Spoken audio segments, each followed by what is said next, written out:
Tutur Tinula, sebuah sandiwara radio serial, produksi Sanggar Cerita dan Teater Sanggar Prativi.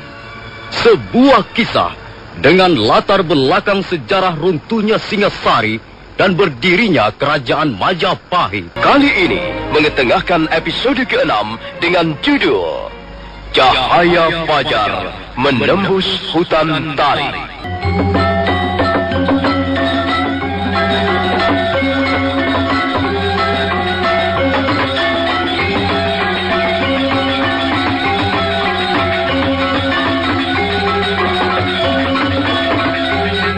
Linggapati sangat cemas melihat anak panah yang menancap di rusuk Werdamurti.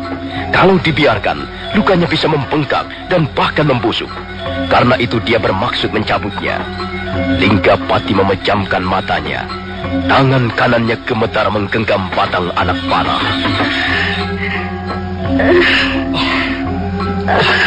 Tahanlah Werdamurti. Aku akan mencabut anak panah ini.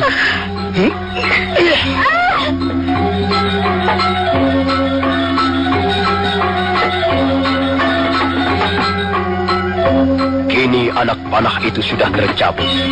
Darah meleleh di sela-sela jari Linggapati dan sebagian memercik ke bagian wajah dan pakaiannya. Werdamurti! Werdamurti! Rupanya dia tidak kuat menahan rasa sakit. Dan sekarang dia pingsan. Werdamurti, aku mencintaimu. Aku tak ingin melihatmu menderita.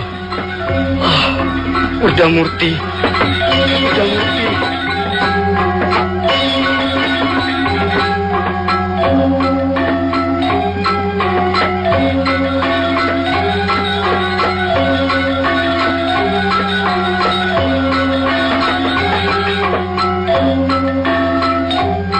Sinar matahari semakin lemah. Sebentar lagi wajah sang Batara Surya itu akan bersembunyi di balik bentangan malam. Linggapati masih duduk menunggu Werdamurti. Dia sudah membalut luka di rusuk gadis itu dengan sobekan kain pakaiannya. Sementara dia merasakan lukanya sendiri semakin pedih. Linggapati girang sekali ketika melihat tubuh Werdamurti bergerak-gerak. Werdamurti. Kau sudah sadar kembali. Kakang Linggapati. Ya, ini aku Werdamurti. Aku Linggapati ada di sebelahmu. Apa yang kau rasakan sekarang? Apakah Majapahit masih jauh, Kakang? Tidak seberapa jauh lagi. Aku sudah melihat ada kepulan-kepulan asap di beberapa tempat. Barangkali di belakang bukit itu ada rumah-rumah yang dihuni manusia. Atau barangkali disitulah letak dukuh Majapahit yang kita tuju sekarang ini.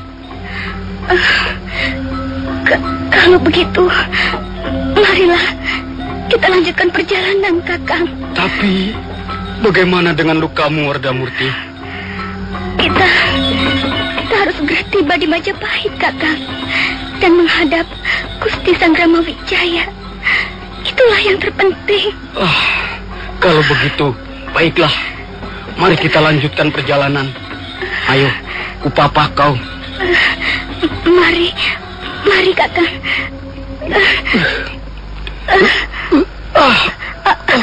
Ada apa, Kak? Memang Linggapati merasakan rasa nyeri dan panas yang menyengat bagian perutnya setiap membuat gerakan yang kasar. Dan kadangkala darah kembali mengucur, meleleh ke paha sampai betis kakinya. Tapi pemuda Lopandak itu tak ingin menampakkan rasa sakitnya di depan kekasihnya.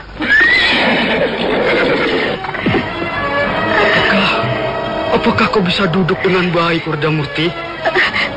Bisa, Kakang. Aku bisa duduk dengan baik dan nyaman di atas punggung kuda ini. Aku bahkan belum pernah berkuda senyaman ini.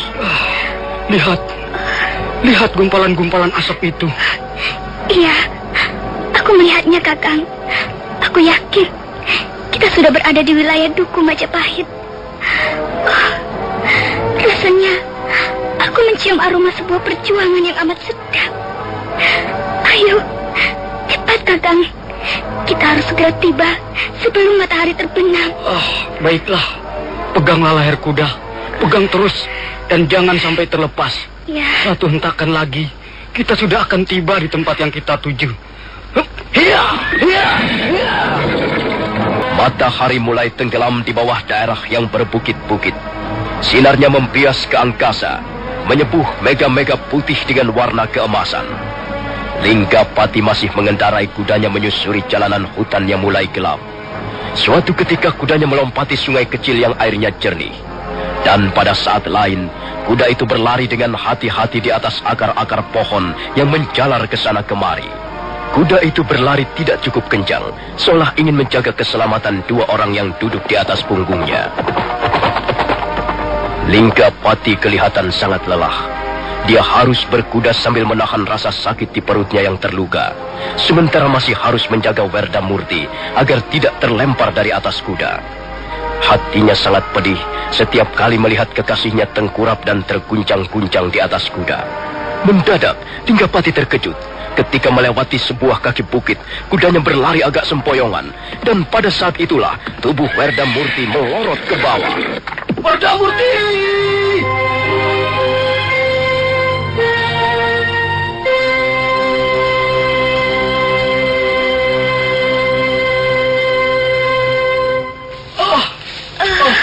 Werdamurti! Werdamurti! Kakang Linggapati. Aku di sini, Werdamurti. Aku di sini. Aku tidak kuat lagi, Kakang. Aku tidak tahan lagi. Kau harus kuat. Kita akan sampai ke Majapahit bersama-sama. Tidak, Kakang. Tinggalkan aku di sini saja. Kakang teruskan perjalanan tanpa aku. Tidak, Werdamurti. Aku tak akan meneruskan perjalanan tanpa kau. Kakang, aku mencintaimu, Kakang. Aku telah gagal sampai ke Majapahit. Tapi kau harus berhasil, Kakang. Kita akan berhasil. Bukan hanya aku, tapi kita berdua. Majapahit sudah dekat sekarang. Kita akan segera tiba di hadapan Gusti Sang Ramawijaya.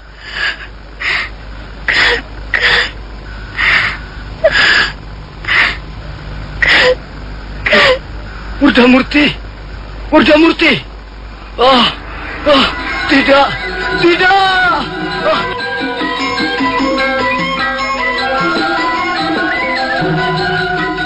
Linggapati mengguncang-guncang tubuh kekasihnya, menciumi wajahnya, memijit-mijit kaki dan mengurut bahunya. Tapi gadis Lopandak itu tetap saja diam. Matanya terpejam dengan sempurna. Dan bibirnya menyungging senyuman yang damai. Werdamurti, akhirnya kau tidak tahan lagi. Lukamu memang cukup parah. Oh, Werdamurti, maafkan aku. Akulah yang membuat lukamu semakin parah. Maafkan aku, Werdamurti. Tapi kau jangan khawatir. Aku akan memenuhi permintaanmu. Aku harus sampai ke Majapahit. Tapi aku tidak akan membiarkanmu terbaring di tempat ini. Mari sayang. Aku akan menggendongmu. Linggapati akan membopongmu ke Majapahit.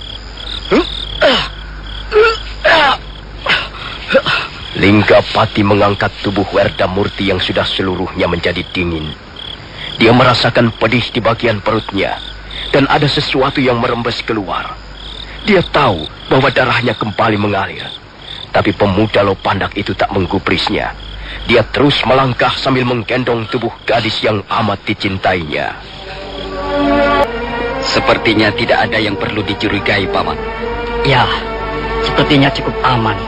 Kita sudah 2 kali berkeliling dengan kuda, dan kita tidak menemukan tanda-tanda yang bisa menimbulkan kekhawatiran.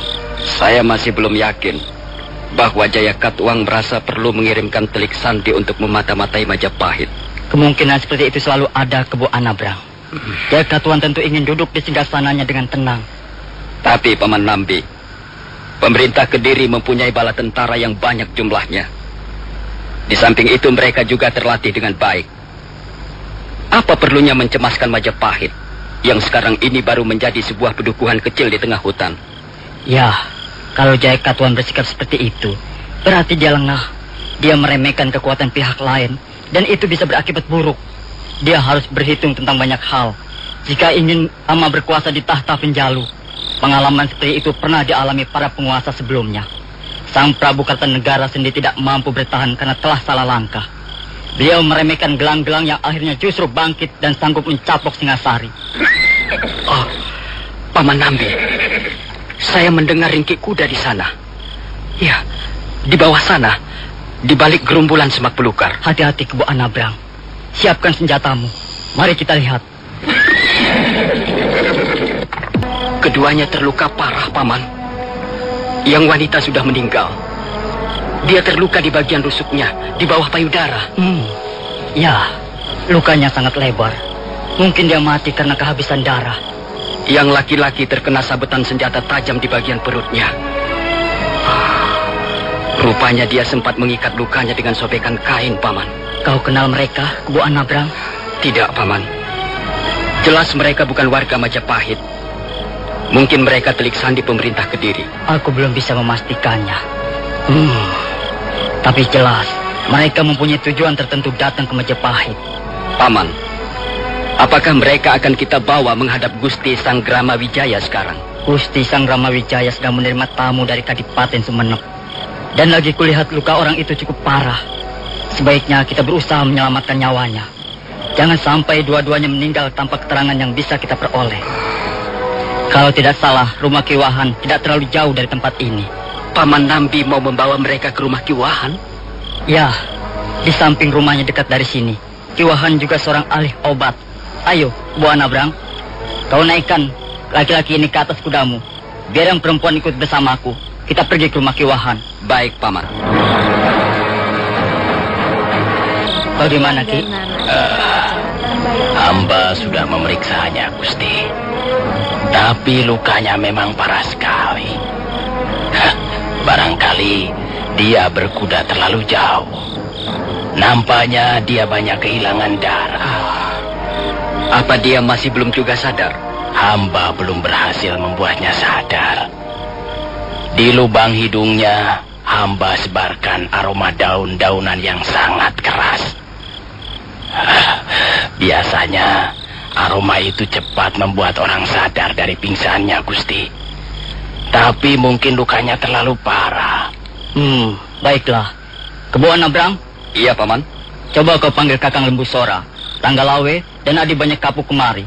Saya akan minta pendapat mereka tentang dua orang ini. Baik, Paman. Kebo Anabrang, pendekar bertubuh gempal itu segera melompat ke arah kudanya. Dia memacu kudanya meninggalkan rumah Kiwahan. Derapnya segera lenyap di kejauhan malam. Tak lama kemudian, dia sudah kembali lagi bersama Lembu Sora, Ranggalawe, dan Banyak Kapuk.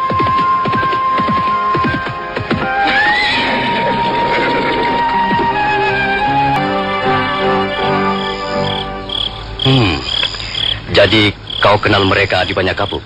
Iya. Mereka adalah Linggapati dan Merdamurti.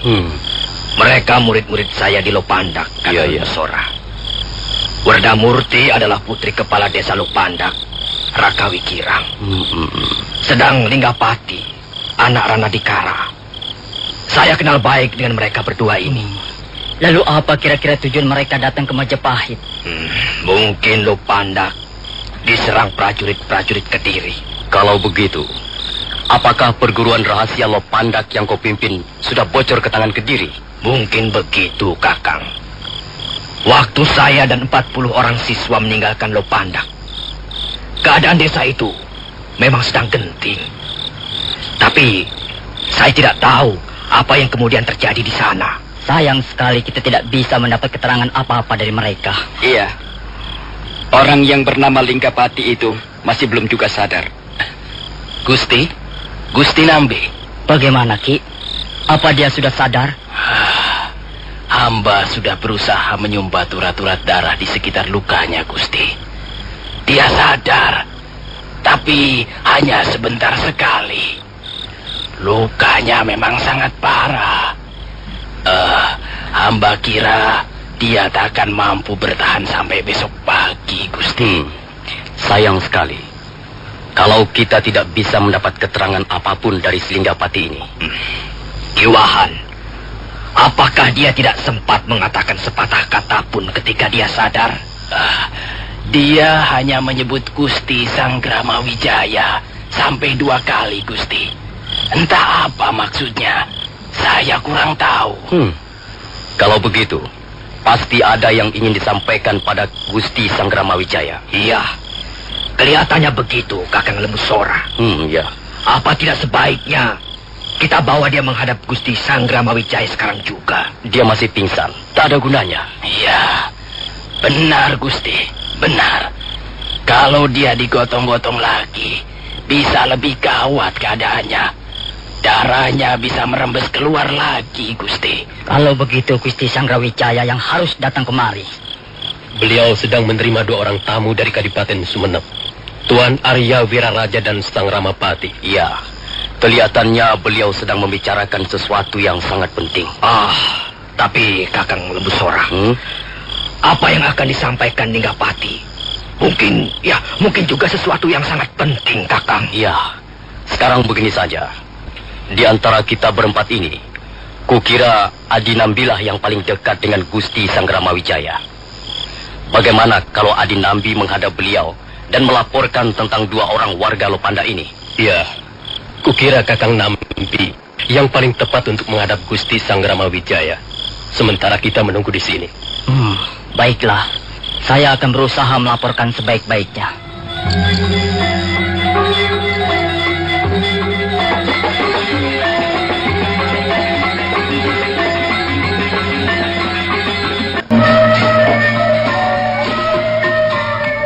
Nambi terus berkuda melintasi jalan setapak. Dia adalah seorang laki-laki setengah tua. Dia adalah bekas seorang perwira Singasari yang seringkali terlibat dalam peperangan. Karena itu, sekalipun usianya mendekati setengah abad, tapi tubuhnya kelihatan masih cukup perkasa untuk berguncang-guncang di atas punggung kuda.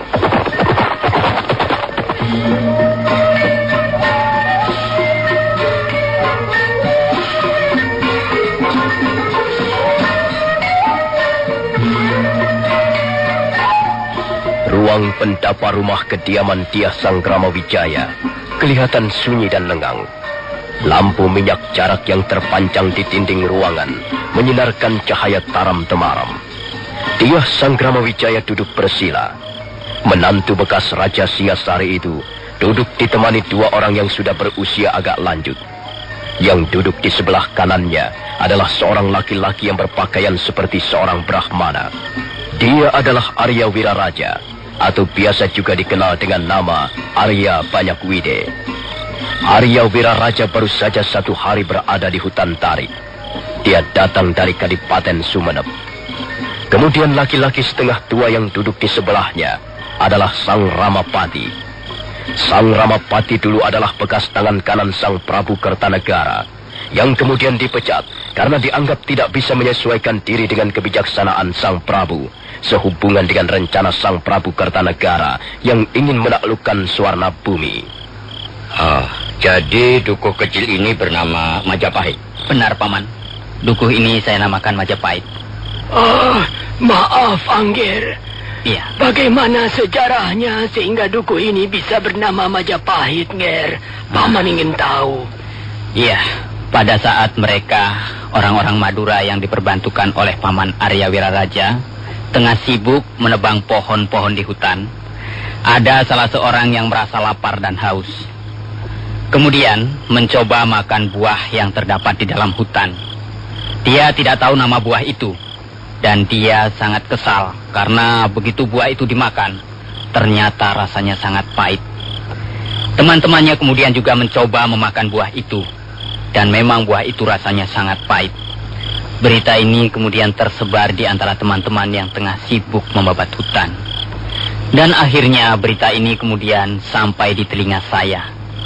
Buah yang dinamakan oleh orang Madura itu bernama maja. Kemudian saya menggabungkan nama buah itu dengan rasanya yang pahit menjadi satu. Maja dan pahit. Jadilah Majapahit. Demikianlah Paman Ramapati, sejarah asal-usul bagaimana desa kecil tempat kediaman saya sekarang ini bernama Majapahit. Iya. Cukup sederhana nama ini. Bagaimana pendapatmu, Kakang Wiraraja? Majapahit. Ya, Majapahit. Mudah-mudahan pahit di sini berarti perjuangan, sebuah pengorbanan, sebuah tukon atau alat untuk membeli sesuatu yang berharga. Nah, Nger Sanggrama Wijaya. Iya, Paman. Mudah-mudahan saja pengorbanan, perjuangan yang telah Angger rintis semenjak tinggal di Pedukuhan Majapahit ini akhirnya kelak akan memberikan sesuatu yang sangat berharga bagi kehidupan Angger dan seluruh rakyat yang tinggal di Majapahit. Terima kasih, Paman Wiraraja. Bantuan Paman Wiraraja dan juga Paman Ramapati sangat saya butuhkan sekarang ini. Oh, iya, Angger. Paman ingin tahu sudah berapa keluarga yang menghuni dukuh Majapahit sekarang ini? Penghuni dukuh Majapahit terdiri dari beberapa macam, Paman. Mereka ada yang merupakan keluarga, kalau tidak salah jumlahnya tidak lebih dari 40 keluarga. Kemudian ada penghuni lain yang merupakan calon-calon prajurit yang telah saya persiapkan sekarang ini. Kemudian penghuni lain lagi yang terdiri dari orang-orang Madura yang Paman perbantukan untuk membabat hutan tarik selama ini. Kalau tidak salah, seluruh penduduk Majapahit sekarang ini kurang lebih berjumlah sekitar 700 orang, Paman. Ketika mereka tengah sibuk membicarakan tentang Majapahit yang saat ini sedang tumbuh dan berkembang menjadi sebuah pedukuhan yang semakin hari semakin ramai, mendadak terdengar derap kuda dari kejauhan.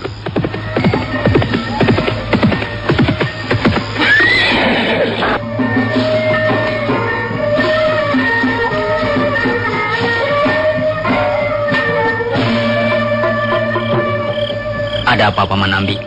Kenapa malam-malam datang kemari? Adakah sesuatu yang penting yang hendak Paman laporkan padaku? Benar, Gusti.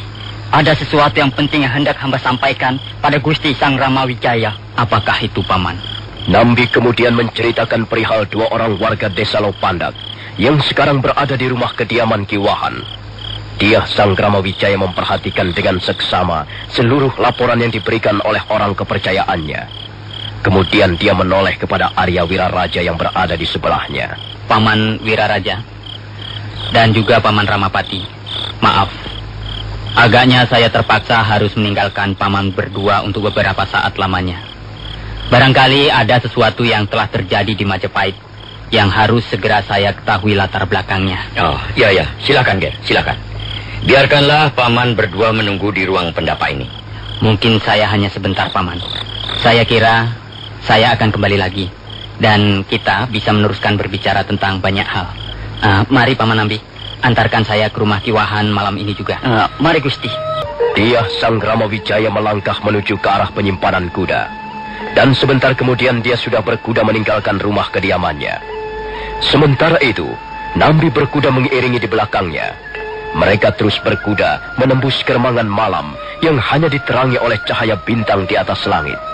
Kabut tipis melayang rendah melintasi pohon-pohonan, dan angin yang bertiup semakin kencang membuat udara semakin bertambah dingin.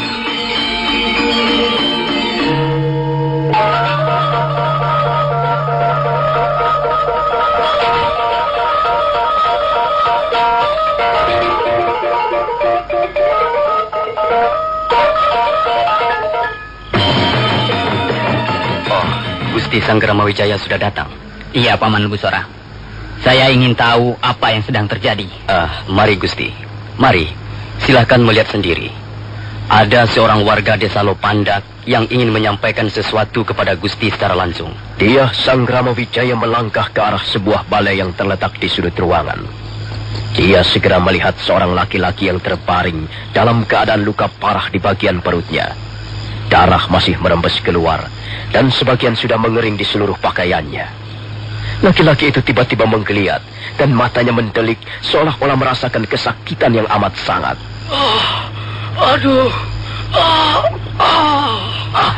Gusti, rupanya dia telah sadar kembali, Gusti. Iya. Coba tolong kalian minggir sebentar. Aku akan berbicara dengan orang ini. Gusti. Gusti Sang Ramawijaya. Iya, akulah Sang Ramawijaya. Apakah ada sesuatu yang hendak kau sampaikan padaku? Desa Lopandak diserang habis oleh prajurit-prajurit Kediri. Gusti Sang Ramawijaya, Majapahit sekarang ini ada dalam bahaya.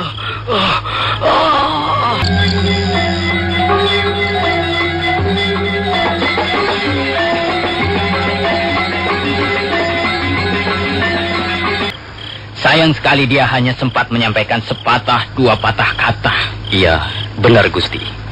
Sayang sekali orang itu keburu meninggal terlalu cepat. Kalau tidak, barangkali banyak hal yang penting yang bisa disampaikan pada Gusti Sang Ramawijaya. Apakah ada yang mengenali orang ini, Paman Lembusora? Dia adalah murid Adi Banyak Kapuk, Gusti. Dia adalah warga desa Lopanda. Dia datang ke Majapahit bersama seorang wanita. Dan wanita itu sudah meninggal lebih dulu di tengah perjalanan menuju kemari. Iya, memang dibutuhkan orang-orang yang mau berkorban jika suatu rencana besar hendak dijalankan. Dua orang ini sangat berjasa bagi pertumbuhan pedukuhan Majapahit. Baik untuk masa-masa sekarang maupun untuk masa-masa yang akan datang. Kita tidak boleh melupakan jasa-jasanya. Kita akan berdosa sekali jika sampai melupakan jasa-jasanya. Paman Lembusora. Iya, Gusti. Tolong kau urus penguburan dua orang ini besok pagi. Dan sekarang, malam ini saya tugaskan Paman Nambi untuk menunggui jenazah dua orang ini di rumah Kiwahan. Sedangkan Paman Lembusora, Kakang Ranggalawi, Kakang Kebun Abrang, Kakang Banyak Kapuk, ikutlah aku.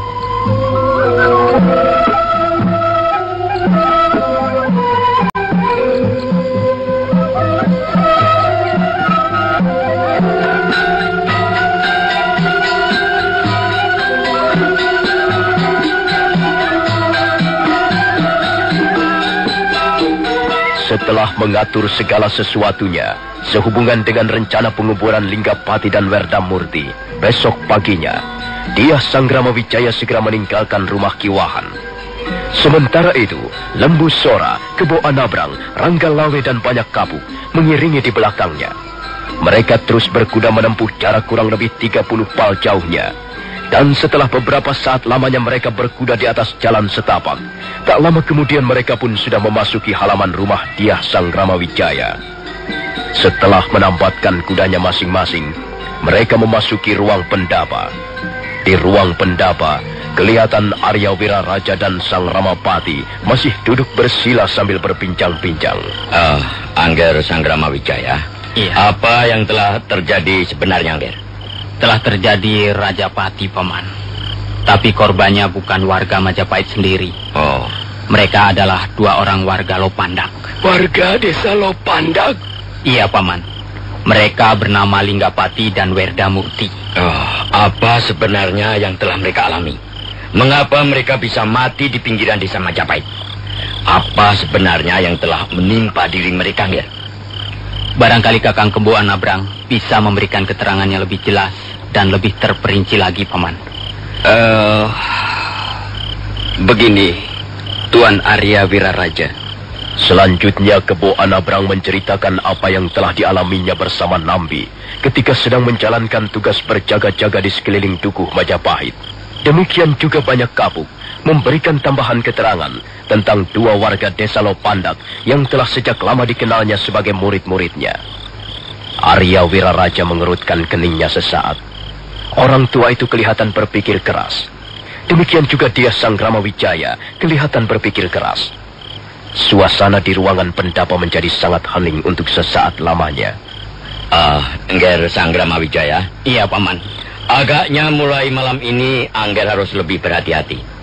Kemungkinan besar pemerintah Kediri telah mencium apa yang Angger rencanakan selama ini dengan sebaik-baiknya. Ya, apa yang selama ini telah dirahasiakan oleh desa Lopandak kemungkinan telah bocor ke tangan mereka. Dan hal ini akan bisa berakibat sangat buruk kalau Angger tidak segera mengadakan persiapan yang cukup untuk membentengi dari maksud-maksud buruk pemerintah Kediri. Lalu bagaimana sebaiknya, Paman? Apa yang bisa kita lakukan? Ya, memang sebaiknya kita mengadakan persiapan sebelum segala sesuatu yang buruk dapat menimpa pedukuhan kecil ini. Sebaiknya begini saja, Nger. Kita harus bisa mengamankan desa ini. Jangan sampai pemerintah Kediri menaruh kecurigaan terhadap Dukuh Majapahit yang sedang tumbuh ini. Karena itu, segala sesuatu yang bisa menimbulkan jejak-jejak kecurigaan, yang bisa menimbulkan praduga-praduga buruk terhadap desa ini, harus dihapuskan secepatnya. Maaf, Paman. Saya masih belum mengerti apa yang Paman maksudkan. Oh, begini, Nger. Angger harus berjaga-jaga sebelum bahaya datang. Seluruh warga desa Majapahit harus segera dihubungi. Jangan sampai di antara mereka ketahuan menyimpan senjata tajam seperti pedang, tombak, keris, cundrik, ataupun senjata-senjata lain yang biasa digunakan untuk berperang. Bagaimana dengan calon-calon prajurit yang sekarang sudah bermukim di Dukuh Majapahit ini, Paman? Sebaiknya malam ini juga mereka harus diungsikan ke tempat lain. Mereka harus bersembunyi di gua-gua ataupun di tempat-tempat yang tersembunyi yang terdapat di sekitar hutan tarik ini. Dukuh Majapahit seketika menjadi sibuk. Seluruh warga desa keluar dari rumahnya masing-masing sambil membawa obor. Sebagian di antara mereka ada yang membawa cangkul, sedangkan sebagian yang lain membawa senjata-senjata tajam seperti pedang, keris, cundrik ataupun tombak. Kemudian mereka berkerumun di suatu tempat yang tersembunyi, dan beberapa orang dari mereka mulai menggali tanah. Setelah itu mereka dengan hati-hati menanam senjata-senjata tajam itu dan menimbunnya dengan semak belukar di atasnya.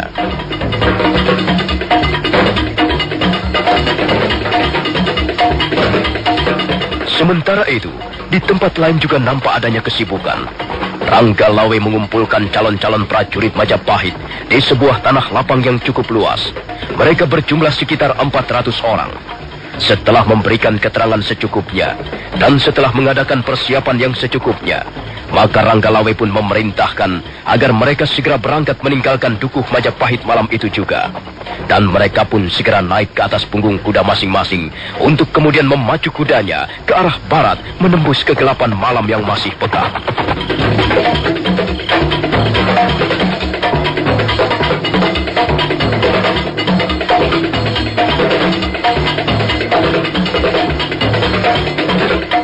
Pagi itu nampak cerah. Bentangan langit biru di atas seolah-olah ingin menghibur peristiwa berkabung yang tengah terjadi di tengah-tengah hutan tarik. Dia, Sang Ramawijaya, kelihatan sangat terharu begitu melihat jenazah Linggapati dan Werdamurti dimasukkan ke dalam kuburnya masing-masing. Nah, saudara-saudaraku tercinta semuanya, teman-temanku seperjuangan yang saya hormati semuanya, untuk membangun sebuah istana yang besar dibutuhkan ribuan atau bahkan mungkin ratusan ribu tumpukan batu bata merah. Nah, Linggapati dan Werdamurti adalah 2 potong batu merah yang telah menjadi alas paling bawah bagi suatu bangunan istana yang megah. Untuk suatu rencana yang besar, maka dibutuhkan pula pengorbanan yang besar. Untuk suatu cita-cita yang besar, maka dibutuhkan juga pengorbanan yang besar. Tapi sesuatu yang besar tidak langsung menjadi besar begitu saja. Sesuatu yang besar harus dirintis dari sejak awalnya. Harus dimulai dari yang kecil, tapi dengan tekad membaja, dengan niat yang baik dan murni, dengan semangat dan ketekunan. Maka betapapun besarnya sebuah cita-cita, akhirnya pasti akan terwujud juga. Nah, saudara-saudaraku semuanya, teman-teman seperjuangan yang saya hormati, sekianlah sambutan saya. Semoga apa yang telah dilakukan oleh Linggapati dan Werdamurti dapat menjadi ilham bagi perjuangan kita. Sehingga apa yang kita cita-citakan tidak hanya akan tergantung di angan-angan belaka, melainkan bisa segera terwujud menjadi suatu kenyataan. Maafkan Paman, Ger. Bukannya Paman tidak kerasan tinggal di Dukuh Majapahit ini, tapi rasanya tidak enak kalau sampai nanti Sang Prabu Jayakatwang berkunjung ke desa ini dan kemudian menemukan saya di tempat ini. Karena itu, sebaiknya sekarang juga saya minta diri untuk kembali ke Kadipaten Sumenep. Sang Rama Wijaya segera memerintahkan beberapa orang abdinya agar membantu Arya Wiraraja mempersiapkan perbekalan. Maka setelah dirasa segala sesuatunya cukup, Arya Wiraraja pun segera berangkat meninggalkan Dukuh Majapahit. Dia Sang Rama Wijaya mengantarkan Arya Wiraraja sampai ke perbatasan Dukuh Majapahit.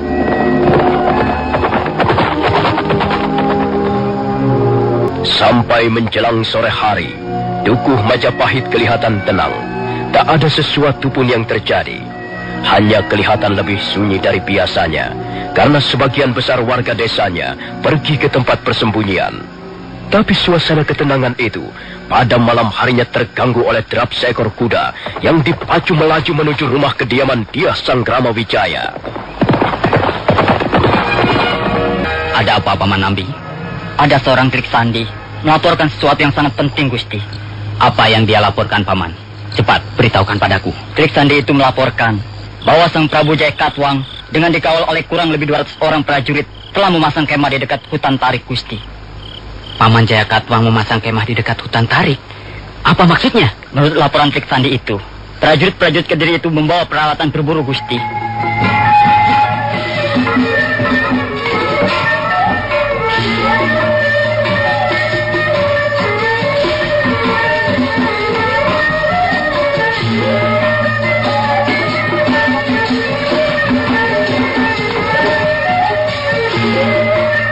Dia Sang Rama Wijaya termenung sesaat mendengar laporan yang baru saja disampaikan Nambi. Dia belum bisa menduga apa sebenarnya maksud Prabu Jaya Katwang memasang kemah di pinggiran hutan tarik. Apakah ada maksud-maksud tertentu yang tersembunyi? Ataukah hanya sekedar berburu seperti yang selama ini menjadi kegemarannya? Padukuhan Majapahit yang terletak di tengah-tengah hutan tarik, sunyi dan lengang. Mendadak, kesunyian dan ketenangan malam itu terganggu dengan adanya derap seekor kuda yang berlari di atas jalan setapak. Dia Sang Rama Wijaya tengah bercengkrama dengan keempat orang istrinya ketika salah seorang abdinya datang menghadap.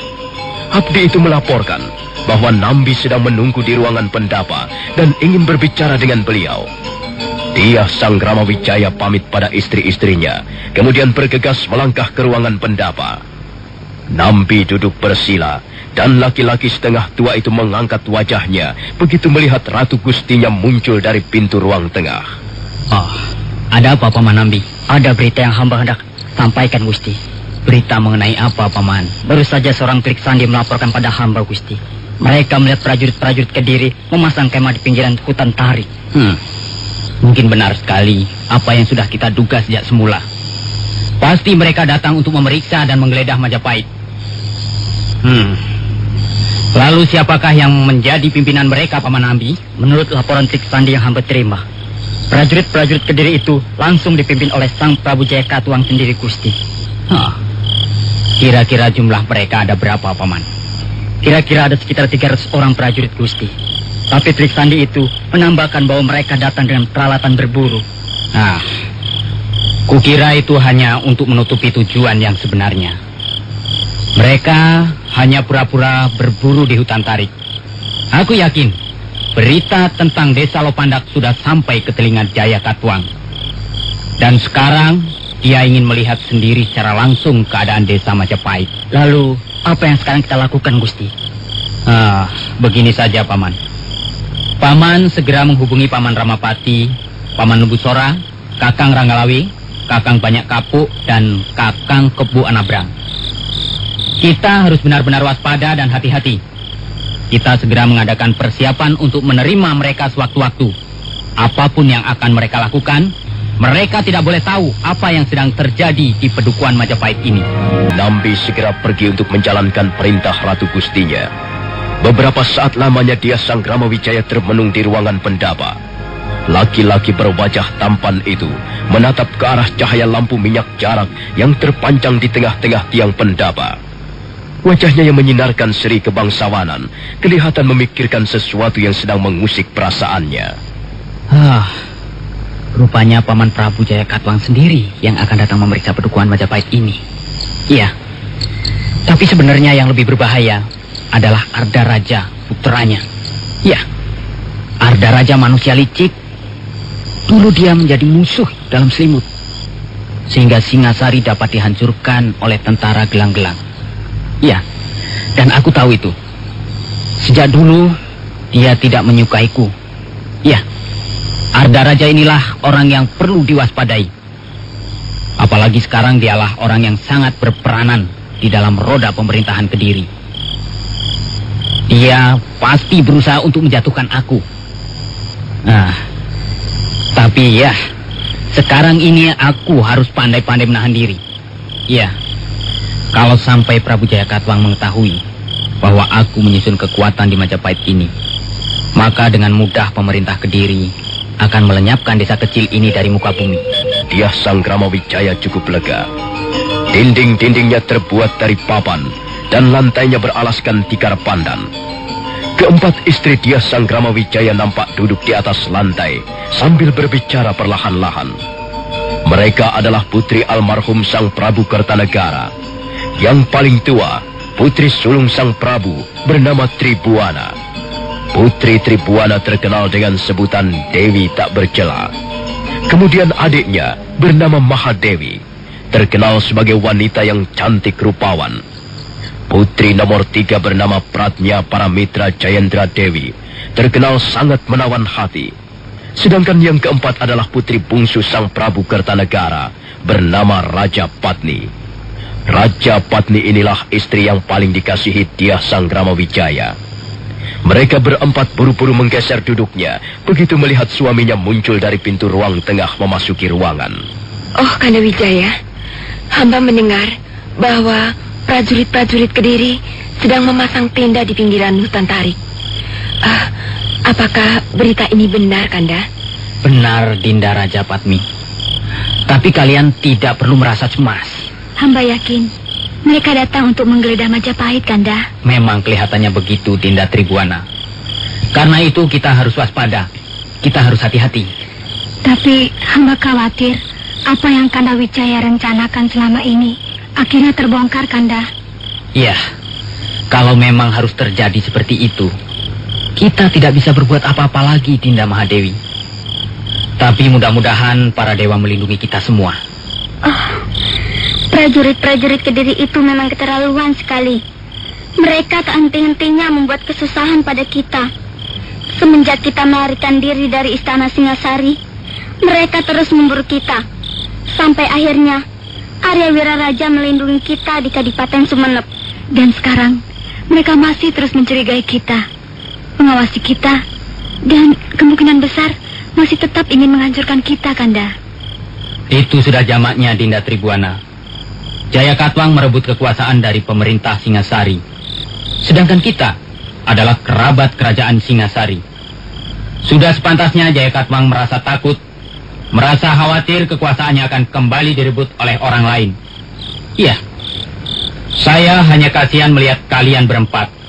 Kalian terpaksa hidup menderita, hidup terlunta-lunta sebagai pelarian.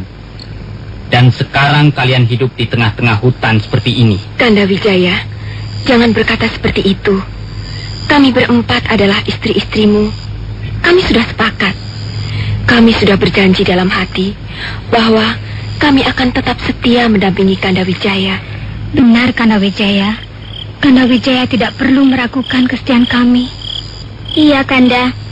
Apapun yang akan terjadi atas diri Kanda Wijaya, kami akan ikut serta menerima segala akibatnya. Dan semua ini kami lakukan karena kami sangat mencintai Kanda Wijaya.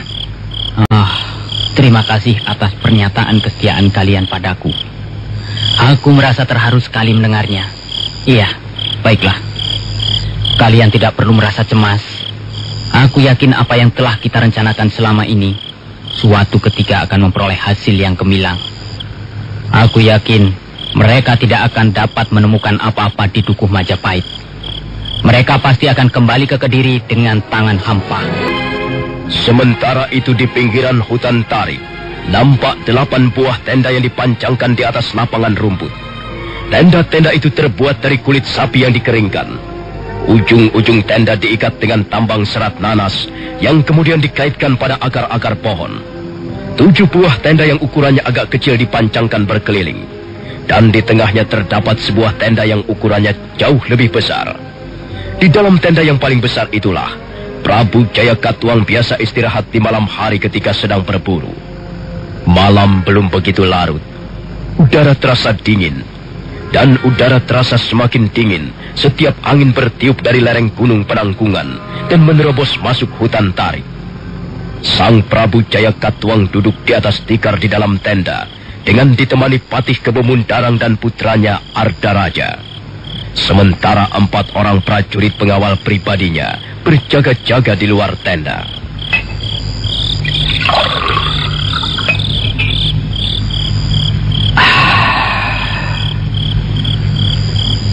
Paman Kebo Mundarang, bagaimana rencana kita besok pagi? Sebaiknya Gusti Prabu sendiri yang langsung berhadapan dengan Dyah Sanggrama Wijaya untuk mengadakan tanya jawab seperlunya. Benar, Ayahanda Prabu. Sementara Ayahanda Prabu mengadakan tanya jawab dengan Kakang Wijaya, hamba dan Paman Kebo Mundarang akan memeriksa keadaan di sekitar desa Majapahit. Kukira desa yang mereka namakan Majapahit itu tidak akan banyak artinya bagi pemerintah Kediri. Ya, apa artinya sebuah desa yang terletak di tengah-tengah hutan seperti ini? Bukan desanya yang menjadi masalah, Gusti Prabu. Tapi orang-orang yang tinggal di desa itulah yang perlu kita waspadai. Benar, Ayahanda Prabu.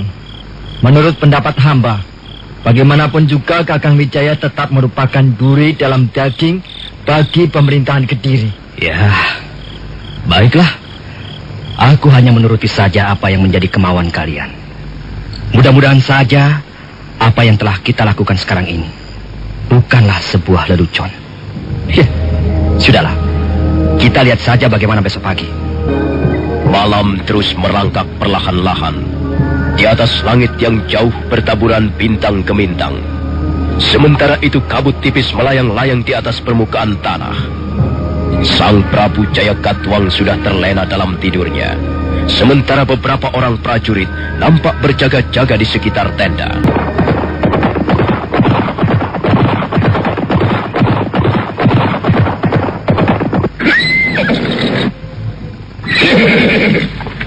Bagaimana Paman Nambi?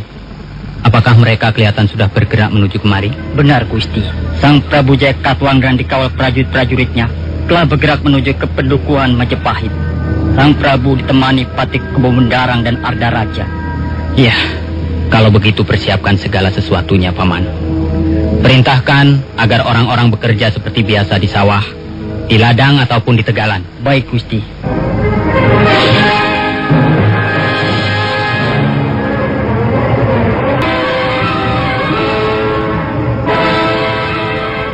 Di pagi yang cerah itu, rumah kediaman Dyah Sanggrama Wijaya kelihatan ramai sekali.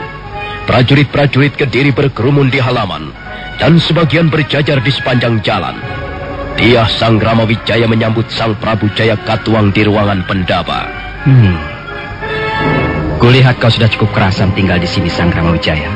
Benar, Paman Prabu. Tempat ini cukup nyaman untuk dihuni. Rasanya hamba semakin kerasan untuk tinggal di hutan tarik ini, Prabu. Hutan tarik? Ataukah Majapahit? Hamba menamakan tempat yang hamba huni bersama 40 orang kepala keluarga di sini Desa Majapahit, Paman Prabu. Majapahit? Aku lebih senang menyebut hutan tarik. Aku sama sekali tidak keberatan kalau kau tetap menyebut sebagai hutan tarik. Majapahit hanyalah sebuah nama untuk suatu tempat. Dan apalah artinya sebuah nama?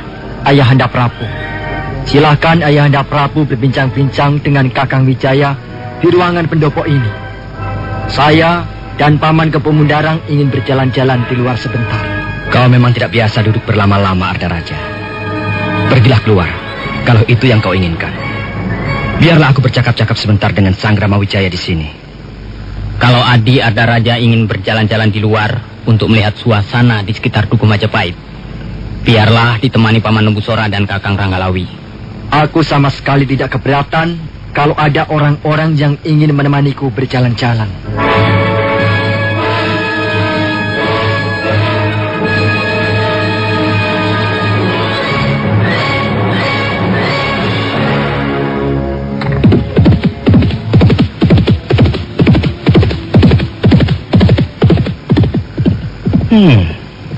Cukup nyaman juga untuk tinggal di tempat seperti ini. Kukira desa yang kau bangun ini semakin lama akan semakin ramai, Sanggrama Wijaya. Paman Prabu, hamba hanya mengharapkan agar desa Majapahit ini bisa menjadi tempat pemukiman yang tenang, damai bagi warganya. Iya. Kukira keinginanmu itu tidak terlalu muluk-muluk. Oh ya, kulihat rumah-rumah penduduk masih agak jarang. Semuanya tidak lebih dari 40 kepala keluarga, Gusti Prabu. Iya, iya.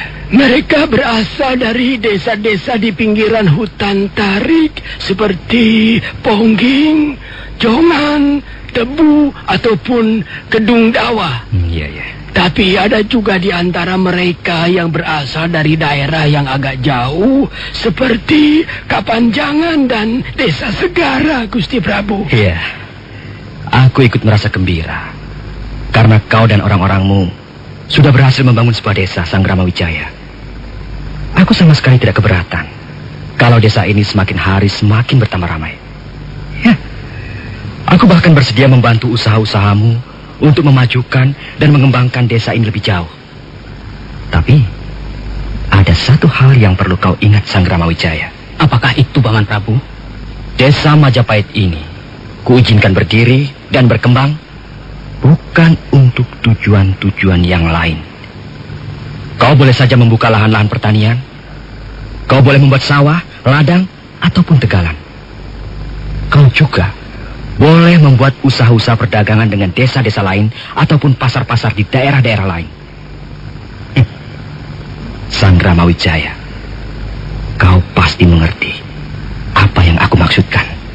Paman Prabu, selama ini Paman Prabu Jayakatwang telah berbuat baik pada hamba. Paman Prabu telah mengampuni kesalahan-kesalahan hamba di masa-masa yang lalu.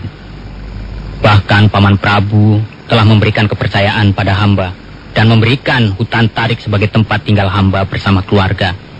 Dan hamba tidak akan menyalahgunakan kepercayaan yang Paman Prabu berikan pada hamba.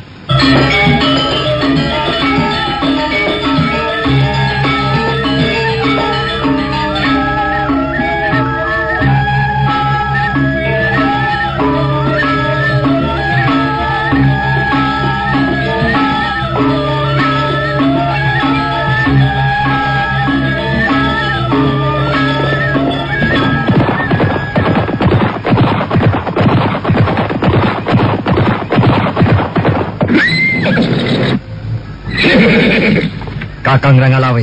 Iya, Gusti. Kulihat banyak sekali pohon-pohon ditebang untuk membuka lahan-lahan pertanian di tempat ini, Kakang. Benar, Gusti. Kami memang membutuhkan lahan-lahan pertanian untuk bercocok tanam, Gusti. Tentunya dibutuhkan banyak tenaga manusia untuk menebang pohon-pohon hutan sebanyak ini. Tidak terlalu banyak, Adik Kepemudarang. Kami semuanya bekerja siang malam. Kami memang membutuhkan lahan-lahan pertanian ini. Karena itu, kami semua bekerja keras. Dan dengan cara seperti itu, kami mampu menebang pohon sebanyak ini dalam waktu yang sangat singkat. Benar, Gusti. Semua pekerjaan yang berat ini berhasil kami selesaikan berkat semangat gotong royong yang cukup tinggi di antara kami. Hebat juga semangat orang-orang Majapahit.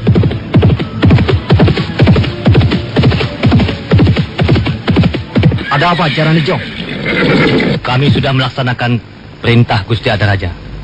Rumah-rumah penduduk sudah kami geledah semua. Lalu bagaimana hasilnya? Sepertinya tidak ada tanda-tanda yang mencurigakan, Gusti. Aneh sekali. Jadi Gusti Adaraja datang ke Majapahit ini untuk menggeledah rumah-rumah penduduk? Itu bukan urusan Kakang Ranggalawe. Itu adalah urusan pemerintah Kediri dengan Ratu Gustimu, Kakang Sanggrama Wijaya. Mari, Paman Kepemudarang, kita lanjutkan pemeriksaan ini. Aku masih belum puas. Aku masih belum percaya bahwa kita tidak bisa menemukan sesuatu di desa yang bernama Majapahit ini. Rombongan Ardaraja segera meneruskan perjalanannya. Sementara Lembu Sora, Ranggalawe dan beberapa orang warga Majapahit mengiringi di belakang mereka. Mereka terus berkuda mengitari dukuh Majapahit.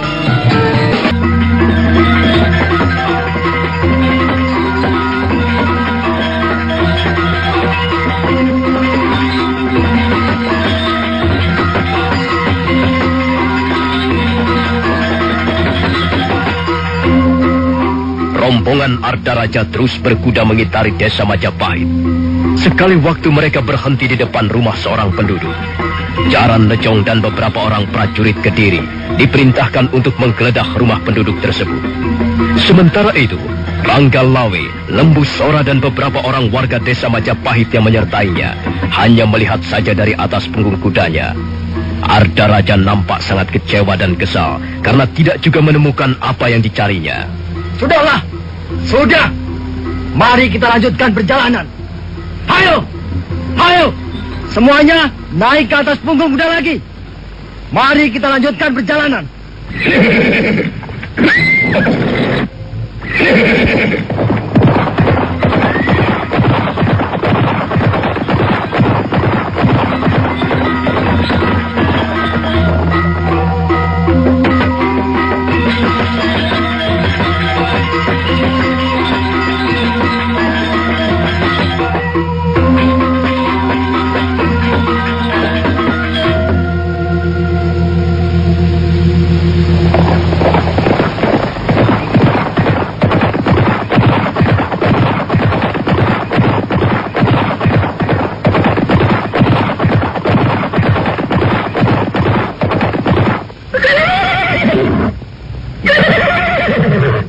Bagaimana Paman Kepomundaran? Agaknya mereka telah mengadakan persiapan lebih dulu, Gusti. Kita tidak bisa menemukan apa-apa di sini. Kurang ajar. Tapi aku tidak akan menyerah. Naluriku mengatakan bahwa ada hal-hal yang disembunyikan di tempat ini. Jaran Lejong? Iya, Gusti. Itu, ada orang sedang bekerja di Tegalan. Bawalah orang itu kemari, cepat. Baik, Gusti.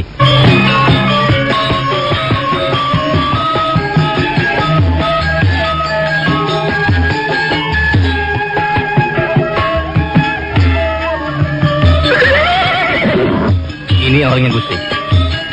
Ayo, kau harus berlutut di hadapan Gusti Ardaraja. Baik, Gusti. Hamba akan segera berlutut. Orang yang sudah berusia agak lanjut, yang ternyata adalah Ki Wahan, segera berlutut di depan Ardaraja.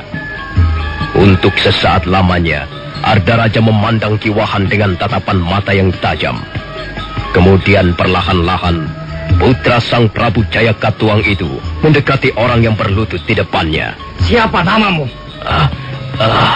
Nama hamba Ki Wahan, Gusti. Sudah berapa lama kau tinggal di tempat ini? Sudah beberapa bulan hamba tinggal di Duku Majapahit ini. Majapahit? Majapahit?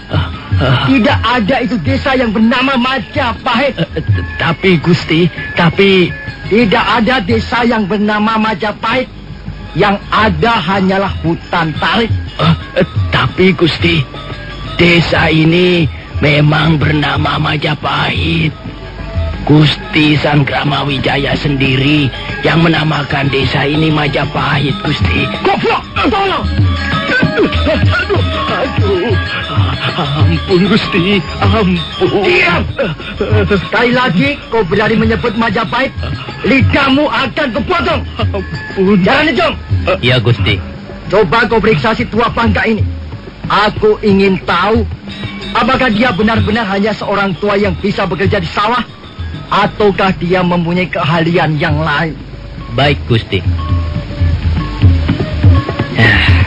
Coba kau perlihatkan kedua belah telapak tanganmu kepadaku. Baik, Gusti.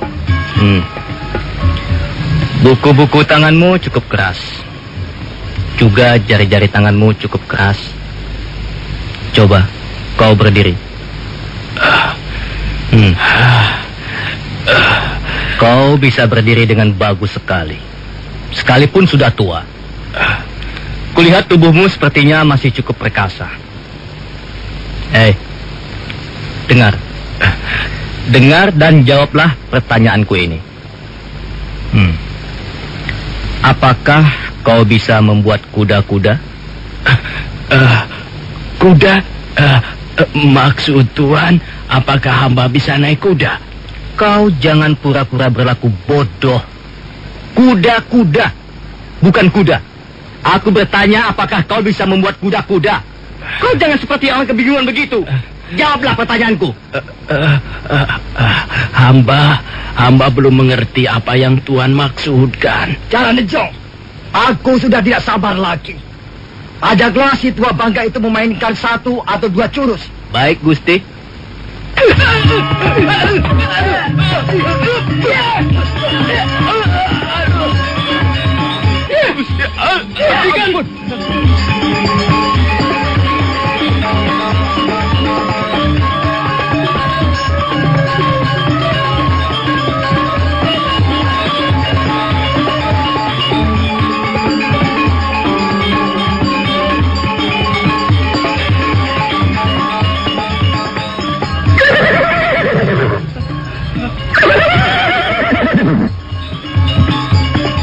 Hentikan kataku. Tontonan apa yang kau perlihatkan ini? Sungguh-sungguh tidak lucu. Kau jangan ikut campur urusan ini, Ranggalawe. Apa kesalahan orang tua ini? Sehingga kau memukulinya seperti seekor anjing. Apa kau tidak tahu bahwa aku sedang mengemban tugas? Aku sedang mengemban perintah dari Gusti Ardaraja? Aku hanya ingin tahu mengapa orang tua yang tidak berdosa ini dianiaya. Biarlah aku yang akan menjawabnya, Jarhan Nejong. Kakang Ranggalawe. Ya, Gusti. Ketahuilah, aku datang ke tempat ini bukan untuk berdharma wisata. Aku datang untuk suatu tujuan yang penting sehubungan dengan ketertiban dan keamanan pemerintahan Kediri. Maaf, Gusti Ardaraja. Apakah demi menjaga ketertiban dan keamanan pemerintah Kediri, maka orang tua yang tidak berdosa harus dipukuli, harus dianiaya dengan semena-mena, harus diperlakukan seperti seekor binatang? Ranggalawe, kalau si tua bangka itu tidak mau dipukuli, maka dia harus menangkis pukulan itu. Ki Wahan hanyalah seorang petani. Dia tidak mengerti tentang olah kanuragan. Bagaimana dia mampu menangkis pukulan-pukulan Jarhan Lejong yang adalah seorang prajurit Kediri? Aku tidak percaya. Aku tidak percaya dia tidak mengerti olah kanuragan. Maaf, Gusti Ardaraja. Memang sesungguhnya lah Ki Wahan tidak tahu apa-apa tentang olah kanuragan. Dia hanya seorang petani biasa. Dia hanya bisa mencangkul sawah ataupun tegalan untuk bercocok tanam. Jadi, sekalipun dia dipukul terus-menerus sampai babak belur, bahkan sampai mati, dia tidak akan mampu membalas apa-apa. Bohong! Dusta! Aku tidak percaya. Dia hanya seorang petani biasa. Dia pasti seorang pendekar. Nah, lihat!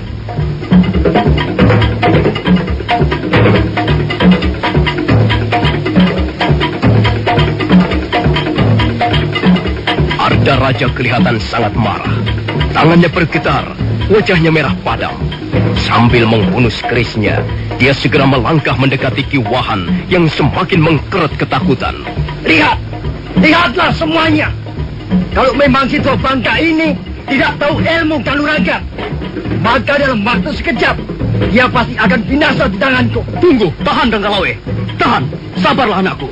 Aku tidak bisa membiarkan perbuatan sewenang-wenang ini Paman Lembusora. Gusti Ardaraja. Bukan hanya Gusti Ardaraja yang bisa mencabut keris. Sudah kukatakan bahwa Ki Wahan bukanlah seorang pendekar. Dia hanyalah seorang petani biasa. Tapi nampaknya Gusti Ardaraja tidak juga mau percaya. Nah, kalau memang Gusti Ardaraja ingin bertemu dengan seorang pendekar, maka Ranggalawe lah orangnya. Ranggalawe memang seorang pendekar berdarah panas. Dia tidak bisa menahan diri lagi begitu melihat sikap Ardaraja yang sewenang-wenang terhadap Ki Wahan. Karena itu dia pun segera mencabut kerisnya yang terkenal dengan nama Megalamat. Suasana menjadi tegang. Tak ada orang yang berani bicara. Lembusora segera melompat ke depan Ranggalawe. Jangan Ranggalawe, jangan kataku. Biarlah Paman Lembusora. Biarlah saya menjadi korban. Ayo, siapapun di antara kalian yang ingin membunuh Ki Wahan, hadapilah aku Ranggalawe. Setan alas kau Ranggalawe. Kau mau minggir atau tidak? Sabar, Gusti. Sabarlah, Gusti Ardaraja. Minggirlah Paman Kepemundaran. Aku tidak akan membiarkan tantangan ini. Aku tidak sudi kedudukanku sebagai Pangeran Pati dihina dan dilecehkan oleh seorang seperti Ranggalawe. Sabarlah, Gusti. Jangan terburu nafsu. Marilah kita bicarakan soal ini secara baik. Benar Gusti Ardaraja. Hamba kira semua ini terjadi hanyalah kesalahpahaman belaka. Hamba mohon maaf atas kelancangan keponakan hamba, si Ranggalawe. Dia memang seorang pendekar berdarah panas. Dia mudah tersinggung. Hah? Dia boleh menjadi pendekar berdarah sepanas Gunung Merapi. Dia boleh mudah tersinggung seperti banteng terluka. Tapi dia harus tahu bahwa aku adalah seorang pangeran pati di kerajaan Kediri.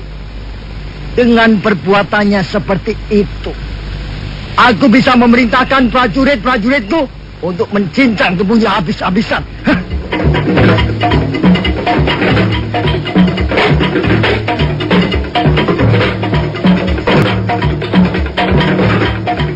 Pertengkaran panas itu akhirnya segera bisa kembali dipadamkan. Keris Megalamat sudah kembali berada di dalam sarungnya. Demikian juga Kebo Mundarang berhasil membujuk Ardaraja agar kembali menyarungkan kerisnya. Ranggalawe, Lembu Sora dan beberapa orang warga desa Majapahit naik ke atas punggung kudanya masing-masing. Demikian pula Ardaraja berikut prajurit-prajurit Kediri segera naik ke atas punggung kudanya. Dan mereka pun segera berangkat meneruskan perjalanan.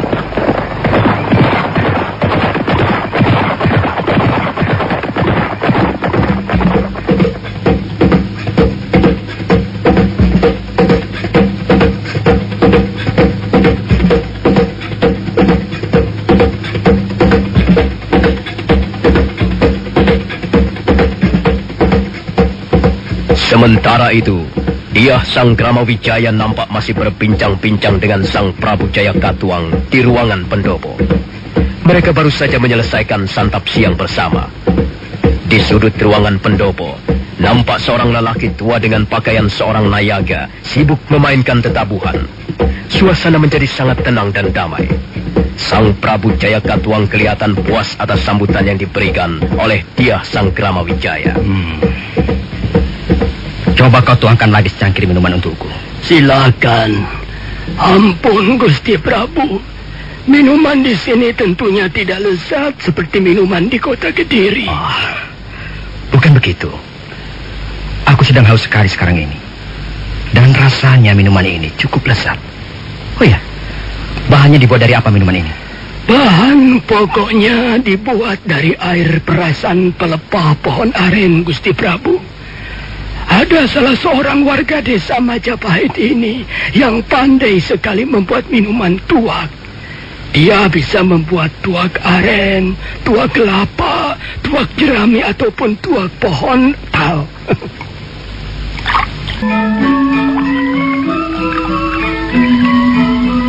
Mari Gusti, mari silakan minum. Terima kasih Ramapati.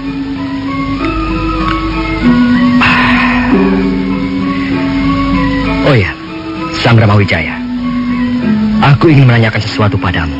Apakah itu, Paman Prabu? Apakah kau tahu di mana letak desa Lopandak? Rasanya baru sekarang ini hamba mendengar desa Lopandak, Paman Prabu. Barangkali Paman Ramapati tahu. Hamba juga baru sekali ini mendengarnya, Gusti. Mungkin saja letaknya di sekitar lereng Gunung Arjuno. Tapi entahlah, hamba juga tidak tahu persis. Ada apa dengan desa itu, Paman Prabu? Desa itu telah dipergunakan sebagai tempat untuk menyusun laskar kekuatan. Entah siapa dalangnya. Aku sendiri tidak tahu. Mungkin mereka adalah sekelompok orang atau golongan yang tidak menyukai pemerintah Kediri. Dan mereka bermaksud merongrong kewibawaan pemerintah Kediri. Kalau begitu Gusti Prabu harus berhati-hati.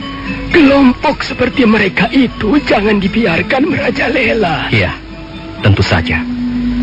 Mereka sudah ditumpah semuanya. Aku memang harus selalu waspada.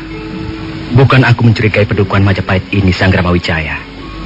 Tapi ya, untuk mewujudkan suasana yang tertib dan aman dalam sebuah negara, aku memang harus bertindak tegas terhadap sekelompok orang yang ingin menjaga kekuasaan kewibawaanku sebagai Raja Kediri.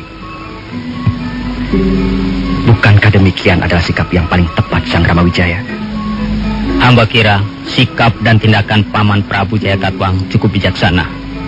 Memang kelompok-kelompok seperti itu jangan sampai diberi angin, sehingga kekuatannya semakin besar dan akhirnya kekuatan itu akan tumbuh dan berkembang, sehingga bisa merongrong kewibawaan pemerintahan di Kediri.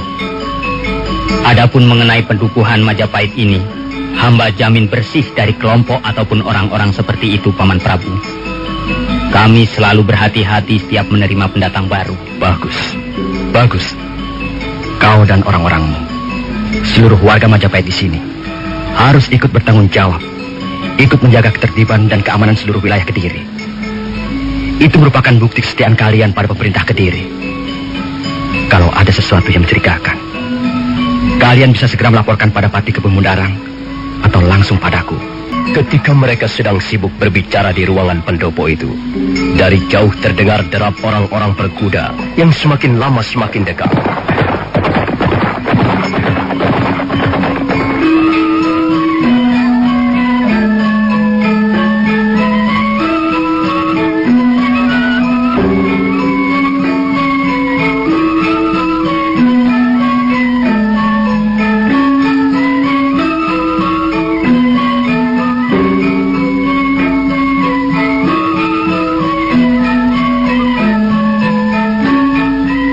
Bagaimana Arda Raja? Sudah puas kau berjalan-jalan mengelilingi Majapahit? Iya, hamba sudah berkuda mengelilingi pedukuhan kecil ini. Tapi nampaknya hamba harus kecewa, Ayahanda Prabu. Nampaknya penghuni hutan tarik sekarang ini sudah mulai cerdik. Di samping itu nampaknya mereka pun sekarang sudah menjadi penghuni yang cukup berani. Apa maksudmu, Arda Raja? Makanya perburuan kita kali ini harus gagal, Ayahanda Prabu. Apa maksudmu? Ayahanda Prabu, menurut pendapat hamba, dan hamba yakin bahwa pendapat ini adalah benar, penghuni hutan tarik yang sekarang ini mereka namakan Majapahit ada kemiripan dengan penghuni desa Lopandang. Adi Arda Raja, warga Majapahit adalah warga Majapahit. Kami tidak mempunyai hubungan apa-apa dengan desa yang bernama Lopandang. Itu menurut pengakuanmu, Kakang Wijaya. Tapi buktinya mereka, orang-orangmu, warga desa Majapahit ini, sama persis dengan warga desa Lopandang. Pandangan mereka sama tajamnya dengan pandangan mata warga desa Lopandang. Pandangan mata para pemberontak, pandangan mata para pembangkang negara.